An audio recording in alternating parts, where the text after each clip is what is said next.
Precarização do ensino superior privado. Após demissões em massa no final do semestre, a reação da sociedade. Estudantes se manifestam. Professores se reúnem em assembleia no sindicato. Justiça amplia garantia a demitidos.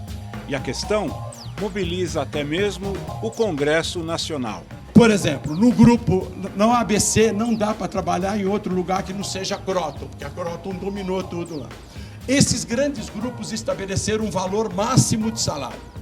Qualquer professor em São Paulo, a partir de agora, vai ganhar no máximo de entrada R$ 25 e de teto, no máximo R$ 45. Em Brasília, a Câmara dos Deputados convoca a audiência pública para discutir em público as demissões em massa. É a discussão da mercantilização do ensino superior privado.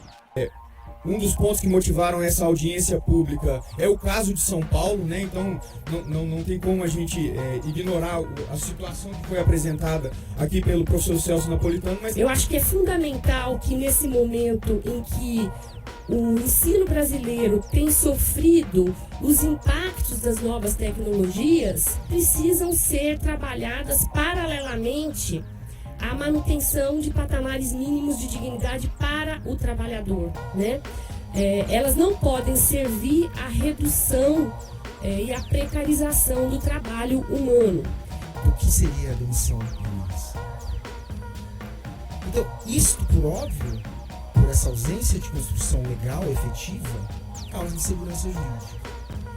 Também que tem uma pesquisa qualitativa com os estudantes dessas instituições também seria possível medir e ter um termômetro de como a qualidade do ensino reduz a partir dessas demissões, e isso vem sendo apresentado nos nossos fóruns, né, como algo a se observar que também aponta para um indicativo da precarização e da diminuição da qualidade do ensino. Os números, né, acho que eles falam por si só. Os números e as cifras da educação mercantil. Eu quero chegar nisso daqui, que é uma demonstração do que o deputado disse ao abrir a sessão. O número de demissões dessas grandes instituições em São Paulo, principalmente no município de São Paulo, de 1 de 17 até 1 de 19. Veja, esses dados aqui, como eu estou sem o laser, se vocês me permitem, esses dados aqui se referem ao número de professores dessas instituições no ano de 2017. Esses dados foram retirados da RAIS, ok? Então, dados informados pela RAIS 2017. Na audiência pública, Celso Napolitano, da FEPESP, apresentou um raio-x do que são os grandes conglomerados na educação superior privada no Brasil. Então, os números que eu vou trazer aqui refletem absolutamente o que aconteceu em termos de demissões, principalmente no município de São Paulo, nas grandes instituições de ensino, a partir do primeiro semestre de 2017, que corresponde ao final de 2016. Também, antes de qualquer coisa, é importante situar no contexto o que tem acontecido no ensino superior brasileiro. A partir do ano de 2013, 2014, principalmente, onde grandes grupos econômicos instalaram-se aqui neste país de modo a explorar comercialmente o ensino. Ao se instalarem, geralmente, via de regra, adquirem instituições de prestígio e que geralmente eram mantidas por empresas de âmbito familiar, com professores de muito tempo, professores e professoras que lá militavam há muito tempo, e, nesse sentido, no momento que se instala, impõe uma política avassaladora de aumento de receita, diminuição de custo e aumento de lucratividade. E a diminuição de custo, ela se dá exclusivamente, quase que exclusivamente, com rebaixamento salarial do corpo docente e com praticamente nenhum investimento em qualidade de ensino. Todos nós sabemos aqui que as instituições privadas de ensino superior, elas são simplesmente transmissoras de conhecimento. A produção de conhecimento está, via de regra, em algumas instituições privadas, sem fins lucrativos, e que têm programas de pesquisa muito bem avaliados, tipo as PUCs, a Fundação Getúlio Vargas, etc., e nas universidades públicas. Via de regra, a produção de conhecimento se dá nas instituições públicas de ensino e em alguns oásis privados.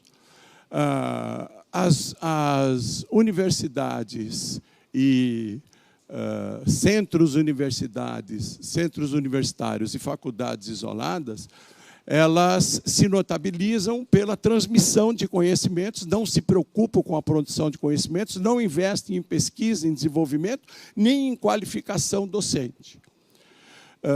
A partir do ano de 2017, essa situação ainda mais se agravou com o advento da nova lei trabalhista. E a nova lei trabalhista, ela preconiza que demissão de trabalhadores, em qualquer número que seja, pode ser executada de acordo com a vontade do empregador, da mantenedora, sem precisar passar por negociação anterior com o sindicato. A partir daí é que essas empresas mercantis de ensino adotaram a política de troca de profissionais. Obrigado. Obrigado. Ok. Então, adotaram a política de troca de profissionais.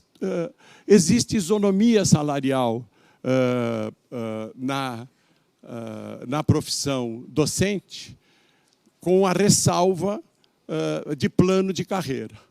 A Lei 13.467 permitiu instituições, qualquer instituição de ensino, qualquer empresa, permitiu às empresas arquitetarem, formularem novos planos de carreira a seu bel prazer, sem ter que passar por nenhum crivo do antigo Ministério do Trabalho, que na época da Lei 13.467 ainda existia.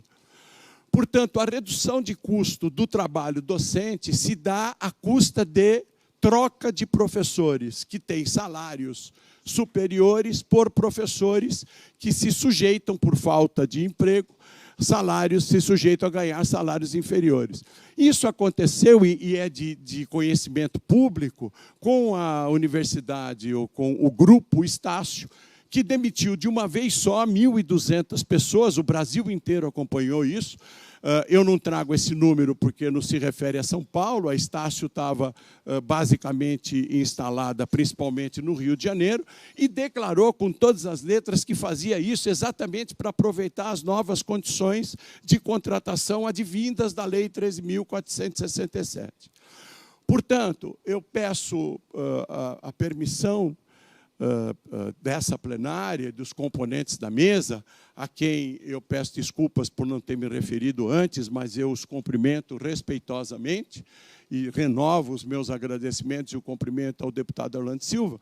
Peço permissão, digo, para apresentar aqui um trabalho, rapidamente, que não é um trabalho feito por profissionais da Federação dos Professores do Estado de São Paulo. Apesar de todos nós sermos docentes, eu mesmo tenho carreira universitária, sou professor universitário, mas é um trabalho que foi encomendado para um professor de finanças da Fundação Getúlio Vargas, cuja competência é reconhecida e que também não tem não pode ser acusado de nenhum viés ideológico de esquerda, muito pelo contrário. É o professor Oscar Malvese, cuja competência é reconhecida. Eu peço permissão, então, para mostrar a vocês o trabalho de mercantilização do ensino superior privado. Nós encomendamos ao professor Oscar, o doutor Oscar Malvese, esse trabalho, e ele vem acompanhando os balanços, e só pode ser feito isso, infelizmente, com as empresas de capital aberto. Ele vem acompanhando os balanços desde 2013, fazendo um trabalho anterior, 2011. Os balanços relativos a 2017 estão sendo analisados nesse período, portanto, eu só trago aqui as informações relativas a 2017, porque o balanço de 2018 ainda está sendo analisado.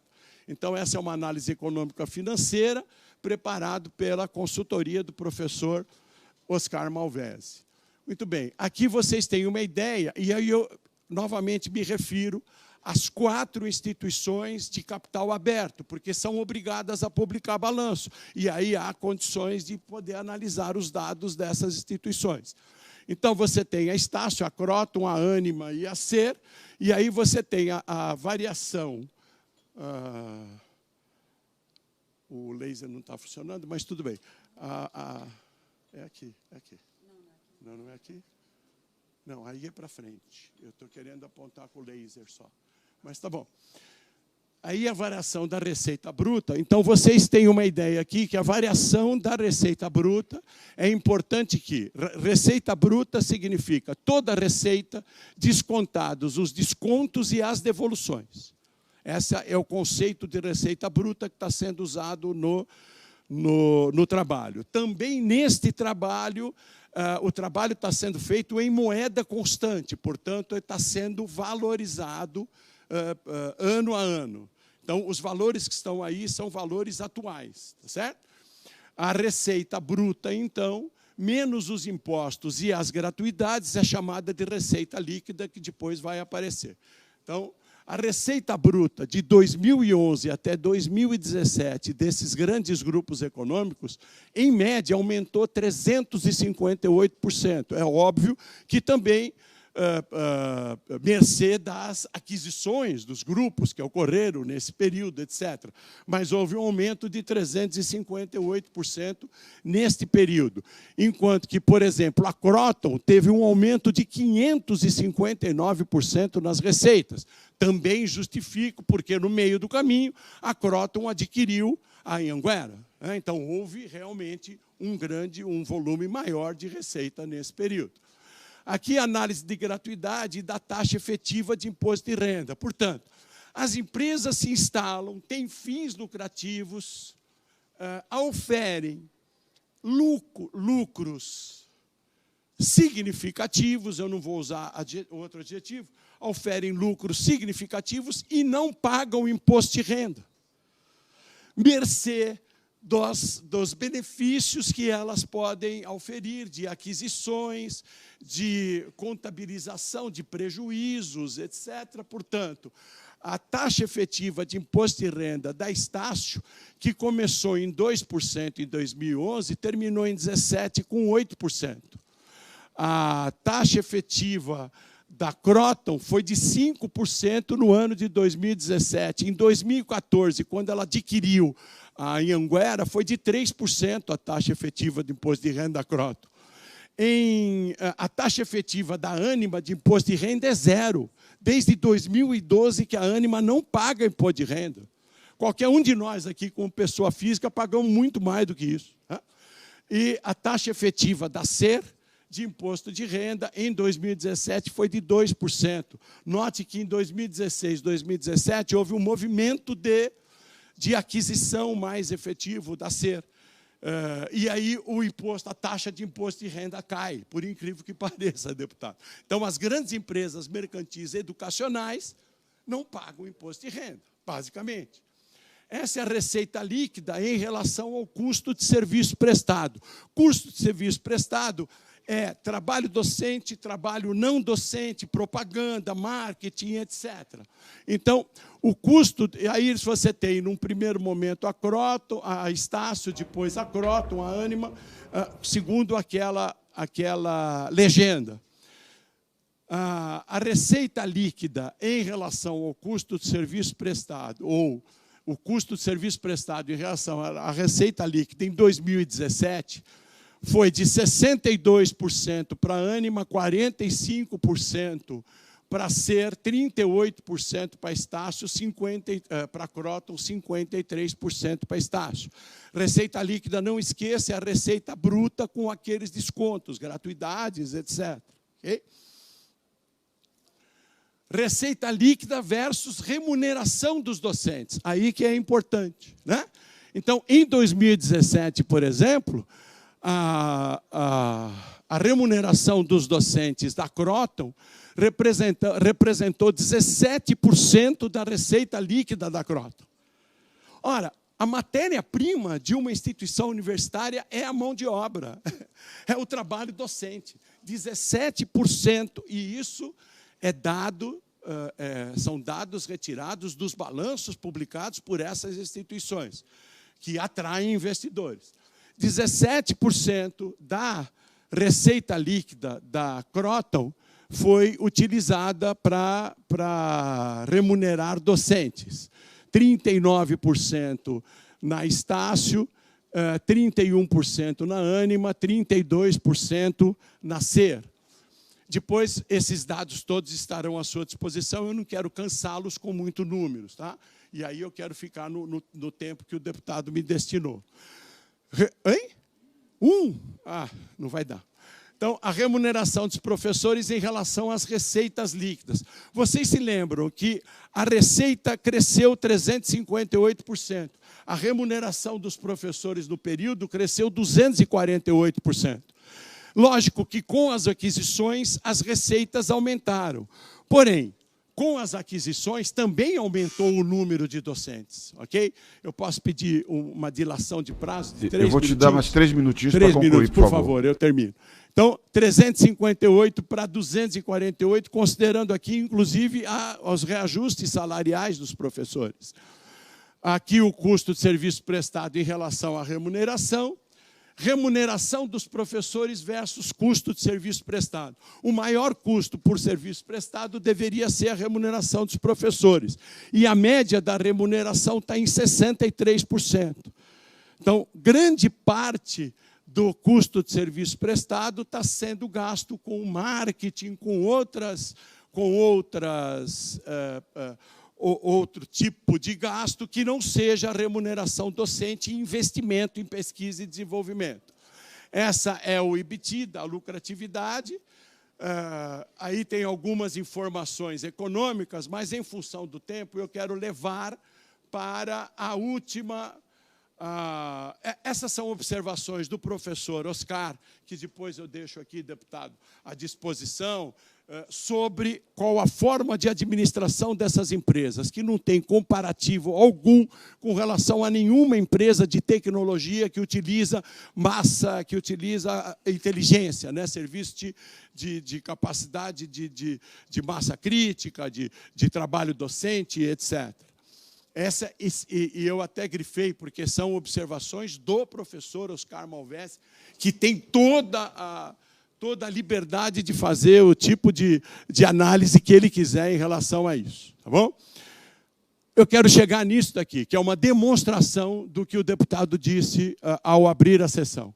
O número de demissões dessas grandes instituições em São Paulo, principalmente no município de São Paulo, de 1 de 17 até 1 de 19. Veja, esses dados aqui, como eu estou sem o laser, se vocês me permitem, esses dados aqui se referem ao número de professores dessas instituições no ano de 2017. Esses dados foram retirados da RAIS, ok? Então, dados informados pela RAIS 2017. A FMU Laureate, que foi o grande grupo que demitiu nesse período, e é por esse motivo que nós estamos fazendo que o deputado requereu esta sessão. Em 2017, o Grupo Laureate tinha 1.390 professores na FMU e 1.306 professores na Universidade Anhembi Morumbi. De 17 até 1º de 19, esse grupo demitiu 782 professores de 1.390. Se isso não é demissão em massa, eu não sei o que é. O que representa 56% do corpo docente. O que significa isso? Não tem aluno? Não, muito pelo contrário, o número de matrículas se manteve até aumentou. Houve uma troca de professor, uma troca de pessoal, de quem ganhava mais para quem ganha menos. Então, você tem aqui, na Uninove, de 2.788, houve uma demissão nesse período de 714. No Unip Objetivo, esse número está inflacionado, porque eu não consegui tirar as várias duplicidades. Há professores que estão catalogados ou contratados em várias unidades da Unip. Mas, nesse período, 435 demissões. A Croton tinha, numa unidade, 677 professores, demitiu 53%. O Mackenzie, de 1.391, demitiu 18%. Aí você vê que são movimentos menores. E a Estácio, com 621, demitiu 212. A Unisa, que foi contratada, 520, 169.